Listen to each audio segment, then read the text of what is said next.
Hi, everybody. Good evening to you. Welcome to Tea with the Druid 133, brought to you by the Order of Bards, OBODs, and Druids. Eimear Burke here, and as you can see, I'm sitting outside. I'm in Ulster in Northern Ireland, and taking advantage of the lifting of our restrictions during lockdown, so we're free to travel within the island. And I've been visiting some wonderful, interesting, ancient, sacred sites. So tonight, I'm not hosting Tea with the Druid. I am going to introduce you to a wonderful storyteller. Her name is Gail Nyoka, and she is in Ohio in the States. So I am going to introduce you to Gail. So over to you, Gail. Thank you, Emma, and hello, everyone else. Now, I don't see anybody's names coming up, so maybe I won't be able to greet anybody today, but I am very happy that everybody's here, and I am going to tell you a story. This is a story that I heard in Toronto at the Toronto Storytelling Festival a couple years ago, and it was told by an Ottawa storyteller whose name is Jennifer Cayley. And that's the story I'm going to tell you today. But before I begin the story, I am going to do a call and response. When I was in Ghana collecting stories, the storytellers would always say, "Listen to my story." And the audience would always reply, "We welcome your story." So I just clicked something and I do see people's names. Oh, isn't technology great? I see Mark from London and Maggie from Scotland and all kinds of people. So, I'm glad I can see you. Anyway, as I was saying, so I'd like to do that. So when I say, "Listen to my story," you must say, "We welcome your story." And you might think that I can't hear you and I won't know if you respond, but I will know and I will be expecting you to respond. So here we go. Listen to my story. Once there was a man. He was going on a hunt, and he was going to bring back a gazelle so that his family could have a lovely feast. Well, he took everything that he needed for the hunt. He took his weapons, he took a cloth in which he would wrap his kill, and he took with him his youngest son. The boy had never been on a hunt before. The two set out on their journey. They went a long, long way. And when they had travelled far, they saw coming towards them a she-ghoul. She was so tall, so strong, so swift, and she was coming for them. The man and his son ran as fast as they could, but it was not fast enough. That she-ghoul caught up to them and she grabbed the boy. The boy and the man, they fought as hard as they could. But that she-ghoul, she swatted that man away as if he were nothing but a fly, and she ran away with the boy. The man picked himself up off the ground and chased after her. He ran and he ran, but no matter how quickly he ran, the she-ghoul was quicker. And he could see them disappearing into the distance. And then the she-ghoul, she dropped the boy. I don't know why she did that. Perhaps she just got bored. But in any case, when the man saw that she had dropped his son, he ran towards his son with hope and gladness in his heart.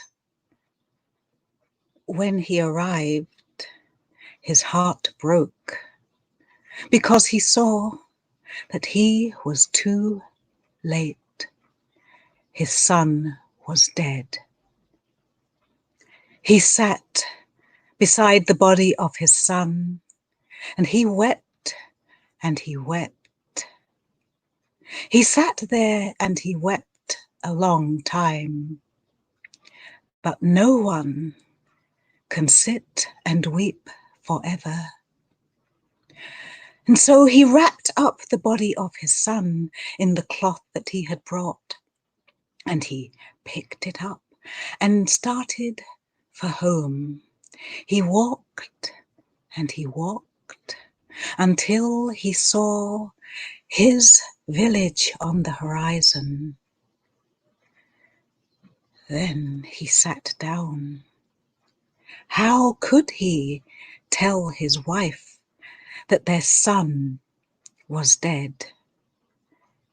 He sat there a long time, but he could not sit forever. He picked up the body of his son and walked towards his home. When he got there, he put the body of his son, still wrapped in the cloth, on the table. His wife was glad to see her husband returned, and she went to lift that cloth to see what he had brought. But the husband stayed her hand, and he told her, "This is a gazelle that can be cooked only in a pot that has known happiness and never cooked a meal of sorrow." The wife went to her kitchen and she found her largest pot. It was the pot in which her wedding feast had been cooked. What a joyful time that had been. Her grandmother had danced at that feast. Her grandmother had loved her so very much, and she had loved her grandmother.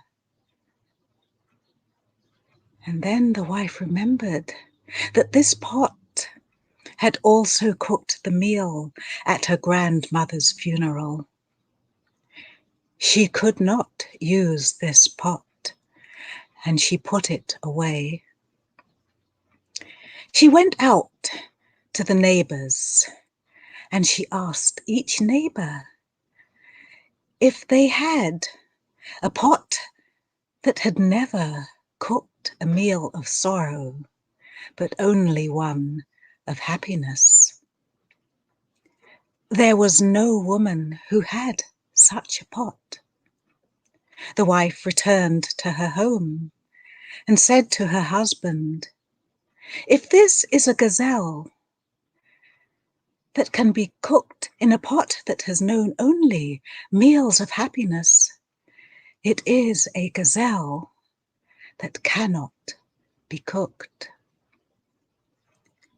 It is then that the husband moved aside the cloth, and the wife saw the body of their youngest child. The wife cried and wailed and wailed and cried. Her cries were so loud that the other women heard and came to her. And when they saw her sorrow, they wept and they wept. Sit with that story for a moment.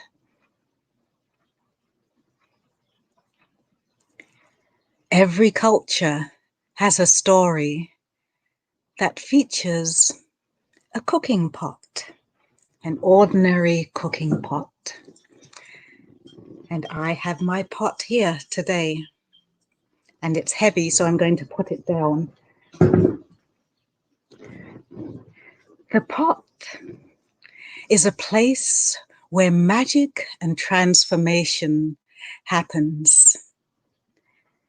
It is a place for nourishment. It is the feminine symbol of creation. And now, I would like you to close your eyes and think of a cooking pot. Perhaps it is one that you own and you use now. Perhaps it is one that belongs to your mother or even your grandmother.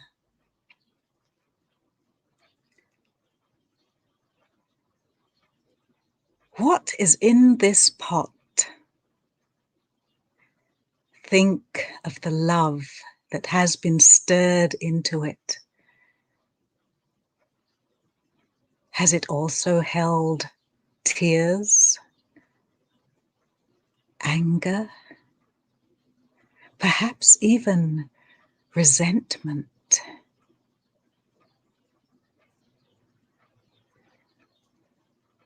This is the pot of happiness and of sorrow. Be in that space of the tears and the laughter, the happiness and the sorrow. Be with all of it. This pot of happiness and sorrow. Think of who has shared the meals of happiness, who has been there and been served from this pot. Remember also who has come to share your sorrow.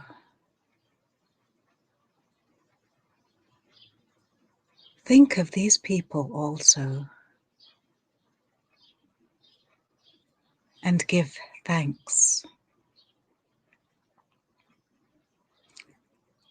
And now, if you have your eyes closed, you may open them.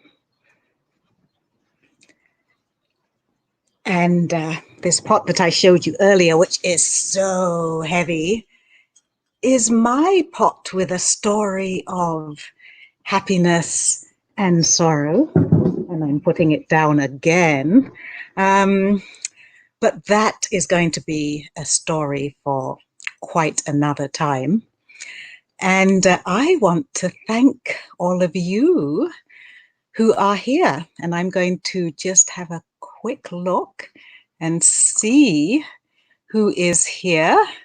I see Jacqueline from Holland and Anthony from England and James from, oh, everything's gone funny.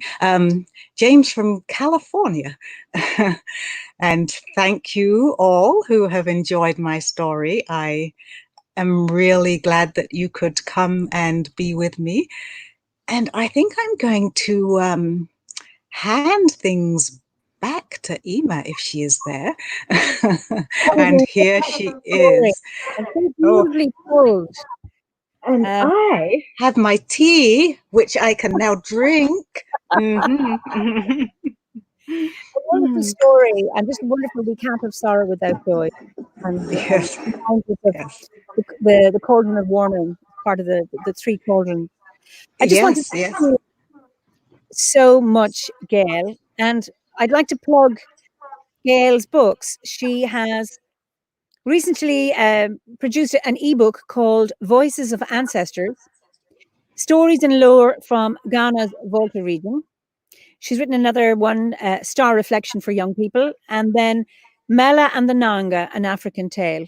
Now, you have, maybe what you could do afterwards, Gail, is put in your website, type it in on the Facebook page, for example, so that people Okay. can access, anyone who wants to access your books. Okay, I shall do that once I figure out how to do it. Look, first of all, I couldn't even see who was there, but now I can, so that's good. I might have to do that later, log in to the Facebook and then put up my website. Yes. Absolutely. Yes, So, you can tell I'm not techie. We've all started for the first time, with the first time. Yeah. So listen, thank you all for being with us this evening. I will be back next week with another story. So thank you all for joining us. So as you see, I'm going to enjoy the last bit of the blue sky here in Ireland, which is rare. So I need to mention to you that we have a blue sky. And I look forward to seeing you all next week. Thanks a million, Gail. That was absolutely wonderful. Thank you. Oh, thank you. It was my pleasure. Okay, Bye. Now, just do that.